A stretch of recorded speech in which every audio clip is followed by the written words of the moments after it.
नमस्कार दोस्तों, मैं अंकुर उपाध्याय स्वागत करता हूं आप सभी का एक बार फिर से अपनी नई वीडियो में। दोस्तों, भारतीय बाजार उठापटक के बीच में आईटी स्टॉक्स क्रैश हो गए हैं। आईटी स्टॉक्स के गिरावट के पीछे का रीजन क्या है? अमेरिका नहीं दोस्तों, अमेरिका में खुद आईटी स्टॉक्स क्रैश हुए हैं, यूरोप में आईटी स्टॉक्स क्रैश हुए हैं और भारतीय बाजार में भी आईटी स्टॉक्स क्रैश हो गए हैं। इसके बारे में मैं आप सभी के साथ डिटेल तो इस वीडियो में शेयर नहीं करूंगा, लेकिन इस वीडियो में सिर्फ इतना बताना चाहूंगा, ये सब कुछ हुआ है केवल और केवल एक एआई कंपनी के नए लॉन्च की वजह से।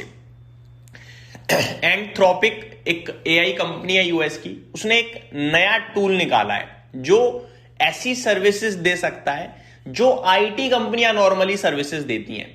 तो कंपनीज या मार्केट को यह डर है कि जब वो एआई सर्विस दे सकता है तो क्यों हम इन कंपनीज को पे करें, क्यों इन कंपनीज को हम अपना काम दें, वहीं से काम करा लें।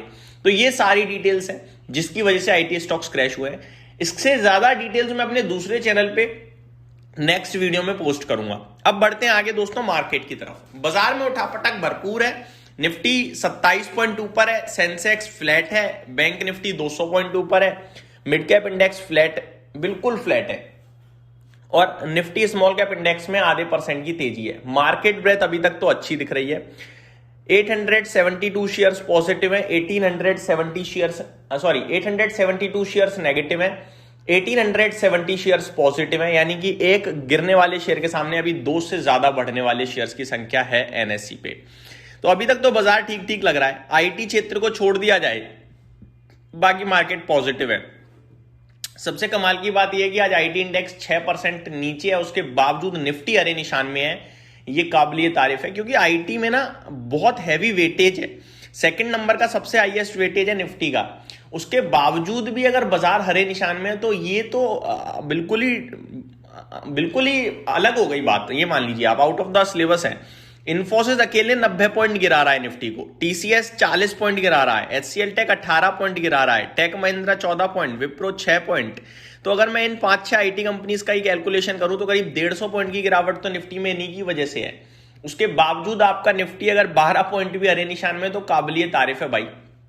तो मार्केट नीचे बिल्कुल भी नहीं है, मार्केट ऊपर है, बट हमें ऊपर इसलिए नहीं दिख रहा क्योंकि आईटी नीचे है। अगर मैं आईटी साइड कर दूं तो निफ्टी आज भी 100-125 पॉइंट ऊपर ही खड़ा है, आप ये कह सकते हैं, क्योंकि रिलायंस से सहारा मिल रहा है 29 पॉइंट का, आईसीआईसी बैंक से 23 पॉइंट्स का सहारा मिलता हुआ दिख रहा है, एशियन पेंट से हल्का फुल्का सहारा आता हुआ दिख रहा है, Bharti Airtel, HDFC bank, Maruti, MNM, ये कुछ स्टॉक्स हैं जो निफ्टी को तेजी की तरफ सहारा दे रहे हैं। मैं और सिंपल भाषा में बताऊं तो निफ्टी में 35 हरे निशान में है शेयर और 15 शेयर आपके लाल हैं, जिसमें 15 में से अगर बात करी जाए तो 5-7 तो आईटी स्टॉक्स ही हैं, यानी गिरने वाले शेयर्स की संख्या जो है वो आईटी स्टॉक्स ही हैं, बाकी कुछ खास नहीं गिर रहा है आज के सेशन में।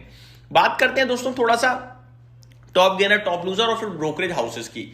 तो टॉप गेनर आज है लॉयड मेटल्स एंड एनर्जी 11% ऊपर है, रिलायंस पावर 10% ऊपर है, बीएलएस इंटरनेशनल 6.5% ऊपर है, जेबीएम ऑटो, डीबी रियलिटी ये बढ़िया तेजी में है। गिरावट हो रही है ई क्लर्क्स सर्विसेज 9% नीचे, एलटीआई माइंट्री 7% नीचे, इन्फोसिस 7% नीचे, एम्फेसिस 7% नीचे, कोफोर्ज 6.25% नीचे। पूरा आईटी क्षेत्र पूरा का पूरा, कुछ दूसरा है ही नहीं।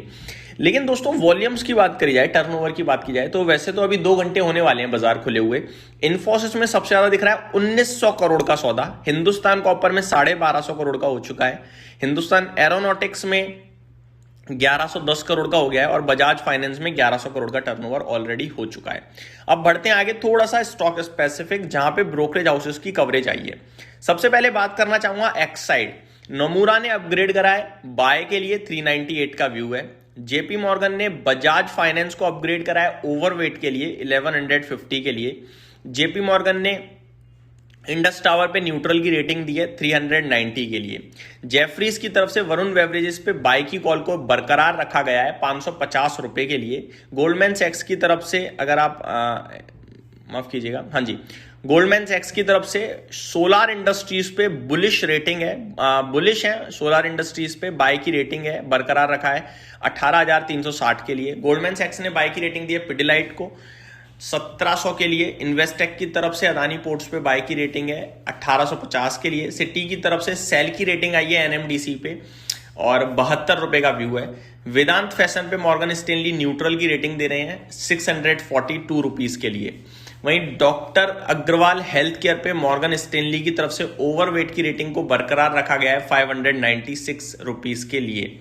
वरुण बेवरेजेस पे सिटी की तरफ से 575 का व्यू है, बाय की रेटिंग दी गई है। तो ये कुछ ब्रोकरेज हाउसेस हैं जो कि स्टॉक्स पे बुलिश या बियरिश होते हुए दिखे, जो मैंने आपके साथ शेयर करा। स्मॉल कैप इंडेक्स हरे निशान में ट्रेड कर रहा है, बाकी कुछ खास है नहीं इस समय मार्केट में डिस्कस करने योग्य। कल एफआईआईज की तरफ से बहुत मोटी बाइंग थी, जिसकी वजह से बाजार आपको आज बढ़िया हरियाली में दिख रहा है, अदरवाइज आज बाजार नीचे हो सकता था। कल एफआईआईज ने दोस्तों अराउंड 16,000 करोड़ की खरीदारी करी, कैश मार्केट, स्टॉक फ्यूचर और इंडेक्स फ्यूचर्स तीनों को मिलाकर, जहां पे 5,236 करोड़ कैश मार्केट में खरीदारी थी और 11,528 crore stock future plus index futures मिलाकर खरीदारी थी। तो बाइंग काफी हेविली दिखी हमें कल एफआईआईज की तरफ से। बात करें दोस्तों अगर आप सभी के साथ कमोडिटीज की, तो बुलियन मार्केट्स में आज फिर से बढ़िया तेजी देखने को मिल रही है, जहां पे गोल्ड आपके लिए ऑलमोस्ट 1,60,000 के करीब पहुंचता हुआ दिख रहा है एक बार वापस से, और सिल्वर करीब 2,80,000 के पार निकलता हुआ दिख रहा है आपको।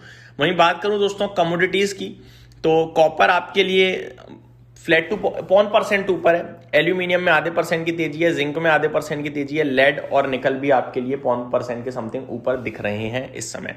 तो ये मेरी तरफ से अपडेट थी, उम्मीद करता हूं डिटेल्स पसंद आई होंगी। Thank you so much for watching this video, have a great day guys.